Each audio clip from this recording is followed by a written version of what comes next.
Good morning. तर आज आपण करणार आहोत खपली गव्हाची खीर. तर त्यासाठी आपल्याला खपली गहू बारीक करून भिजत घालायचे आहेत.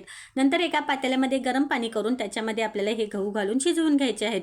गहू शिजल्यानंतर आपल्याला त्याच्यामध्ये तांदूळ घालायचे आहेत. मी इंद्रायणी तांदूळ घेतलेले आहेत, त्याच्यामुळे वास छान येतो. हे दोन्ही शिजल्यानंतर आपल्याला त्याच्यामध्ये गूळ घालायचा आहे. गूळ घालून सुद्धा हे चांगलं एकजीव करून घ्यायचं आहे. नंतर त्याच्यामध्ये आपल्याला वेलची पावडर, जायफळ पावडर, खसखस आणि सुंठ पावडर हे चारही त्याच्यामध्ये घालून चांगलं शिजवून घ्यायचं आहे. नंतर त्याच्यामध्ये आपल्याला खोबरं ॲड करायचं आहे.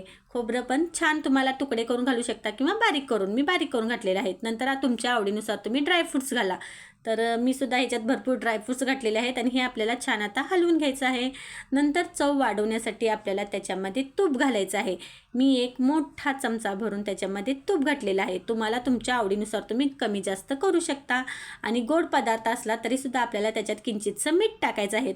मिठामुळे त्याला आणखीन चव येते. नंतर हे चांगलं आपल्याला शिजवून घ्यायचं आहे. बघा, आपली खीर आता तयार झालेली आहे. आणि आता आपल्याला गॅस बंद करायचा आहे आणि थोड्या वेळानंतर आपल्याला त्याच्यामध्ये दूध घालायचं आहे.